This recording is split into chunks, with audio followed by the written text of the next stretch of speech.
Bro ಇಲ್ಲಿ wifi 100 ವರ್ಷದ ಮುಂಚೆನೆ ಸತ್ತಾದಂಗಿದೆ. ನನಗೆ ಯಾಕೋ ಈಗಲೇ ಇಷ್ಟ ಆಗ್ತಿಲ್ಲ. ಇದೇನೋ ವಿಚಿತ್ರ ಅನಿಸ್ತಿದೆ. ರಿಲ್ಯಾಕ್ಸ್, ಹೊಸ ಜಾಗ ಹೊಸ ಜೀವನ, ಬೇರೇನೂ ಇಲ್ಲ. ಏನ್ರೋ ಹುಡುಗ ಹೊಸಬ್ರಾ? ಇವಾಗ ಇಲ್ಲ ಅಂದ್ರೆ ನಾನು ನಂಬ್ತೀರಾ? ಹುಡುಗಾಟ ಸೂರ್ಯ ಮುಳುಗೋದ ಮೇಲೆ ಗಾಡಿ ಕಡೆ ಯಾರು ಇಲ್ಲಿ ಆ ಗಾಡಿ ಕಡೆ ಹೋದವರು ಅವರೇ ವಾಪಸ್ ಯಾವತ್ತು ಬಂದೇ ಇಲ್ಲ. ಎಲ್ಲ ಹುಚ್ಚರಾಗೆ ಬಂದಿರೋದು.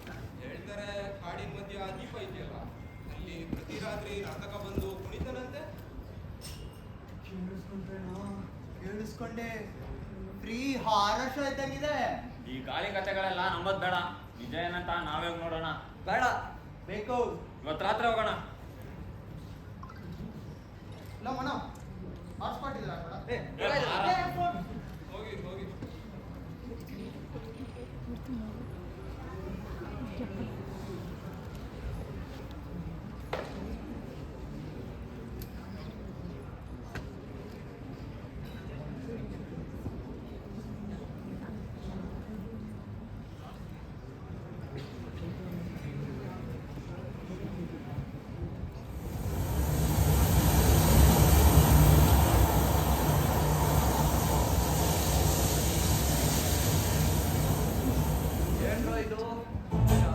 ನಿಶಬ್ದವಾಗಿದೆ. ಮೋಸ್ಟ್ಲಿ ಪ್ರಾಣಿ ಪಕ್ಷಿಗಳೆಲ್ಲ ಡಿಸೈನ್ ಮಾಡಿರ್ಬೇಕು. ಇದೆಲ್ಲ ಬಿಡಿ, ಮುಂದಕ್ಕೆ ಹೋಗಿ ನೋಡೋಣ.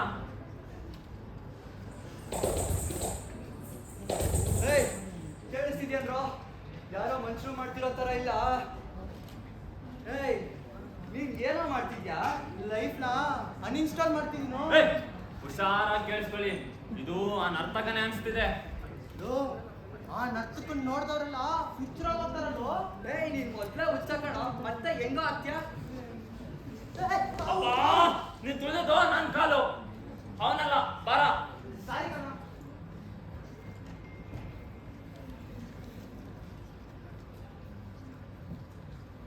ದೀಪ ದೀಪ ಇದೆ ತಾನೆ?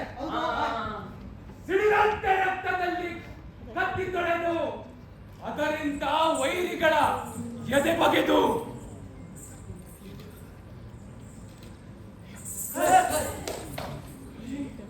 ಗಾಡಿ ಹಾಕೋ ಬಂದ್ರಿ. ನಿಮ್ ಕಾಲ ಹೇಗಾಗುತ್ತೆ? ಇದು ಪ್ರಾಣಿ ಪಕ್ಷಿಗಳದು, ನಮ್ದೆಲ್ಲಾರ್ದು. ಹೌದು, ಮನುಷ್ಯರು ಬರ್ತಾರೆ ಬದಲಾಗ್ತಾರೆ, ಆದ್ರೆ ಈ ಕಾಡು ಯಾವತ್ತೂ ಬದಲಾಗಲ್ಲ. ಜಾತಿ ಭೇದ ಭಾವ ಏನು ಇದೆ, ಎಲ್ಲರೂ ಸಮಾನವಾಗಿ ನೋಡುತ್ತೆ. ಹಾಗಿದ್ರೆ ನೀವು ನಮ್ಗೇನು ಮಾಡಲ್ಲ ತಾನೆ? ನಾನು ಒಬ್ಬ ಕಲಾವಿದ. ಹಾಗಾದ್ರೆ ಈ ಗಾಡಿ ಸುದ್ದಿಯಲ್ಲ ಯಾಕೆ? ಯಾಕಂದ್ರೆ ಸತ್ಯ ಸುಳ್ಳಿಗಿಂತ ಭಯಂಕರವಾಗಿರುತ್ತೆ. ನಾನು ಒಂದು ಪುಟ್ಟ ಗ್ರಾಮ, ಒಂದು ಕೀಳು ಜಾತಿಯಿಂದ ಬಂದ ಕಲಾವಿದ. ನಾನು ನನ್ನ ಕಲೆಯನ್ನು ಪ್ರದರ್ಶಿಸುತ್ತಿರುವಾಗ ಜನ ಅದನ್ನು ನೋಡಿ ಪ್ರೋತ್ಸಾಹಿಸುತ್ತಿದ್ದರು. ಇದೆಲ್ಲ ನನ್ನ ನನ್ನ ಜಾತಿ ತಿಳಿಯುವವರೆಗೂ. ನೀನು ಒಬ್ಬ ಕೀಳು ಜಾತಿಯವನಾಗಿ ಕಲೆಯನ್ನು ಅಪವಿತ್ರ ಮಾಡಬೇಡ, ಮತ್ತೆ ಇದನ್ನು ಎಂದಿಗೂ ಪ್ರಯತ್ನಿಸಬೇಡ. ಈ ಕಲೆಗೆ ನನ್ನ ಸರ್ವಸ್ವವನ್ನೇ ಕೊಟ್ಟಿದ್ದೆ. ನಾನು ಹೇಗೆ ಸುಮ್ಮನಿರಲಿ? ಇಲ್ಲ, ಯಾರ ಮಾತು ಕೇಳಲ್ಲ, ಮಾಡ್ತೀನಿ. ಏನೋ ಮತ್ತೆ ಮಾಡ್ತಾ ಇದ್ಯಾ? ಇರು, ನಿನ್ಗೊಂದು ಗತಿ ಕಾಣಿಸ್ತೀನಿ. ಯಾಕೆ ನನ್ನ ಈ ಕಲೆಯಿಂದ ಜಾತಿ ಅನ್ನೋ ಮನುಷ್ಯರ ಚಿತೆಗೆ ಬೆಂಕಿ ಇಡಬೇಕೆಂದು ಪ್ರಯತ್ನ ಪಟ್ಟೆ, ಆದರೆ ಸುಟ್ಟಿದ್ದು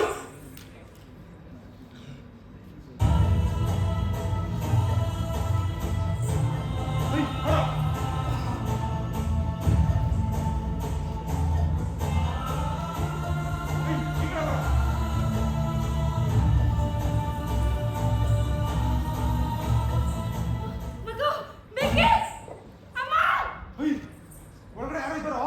ಹೌದಾ? ಈಗೇನು ಮಾಡೋದು? ಒಂದು ಕೆಲಸ ಮಾಡೋಣ, ಇಲ್ಲಿಂದ ಇವಾಗಲೇ ಹೋಗ್ಬೋಣ. ಬಾ.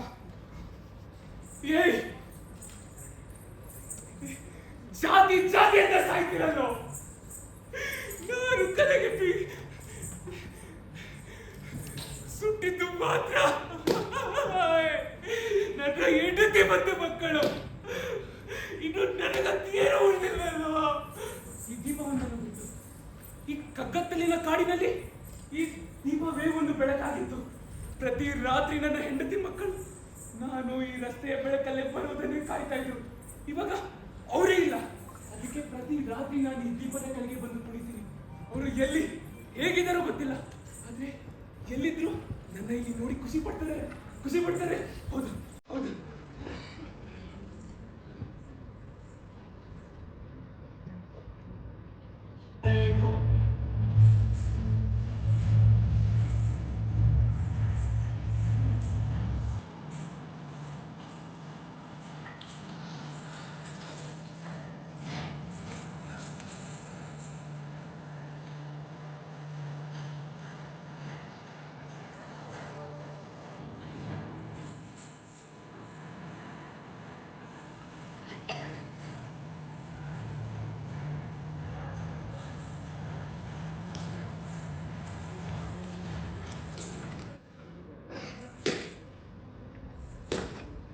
ಕೆಲವೊಮ್ಮೆ ಮನಸ್ಸಿಗೆ ಹತ್ರ ಆದವ್ರು ದೂರ ಆದಾಗ ಅವ್ರಿಲ್ಲ ಅಂದ್ರು ಮನಸ್ಸು ಅವರಲ್ಲಿ ಇದ್ದಾಗೆ ತೋರಿಸುತ್ತೆ.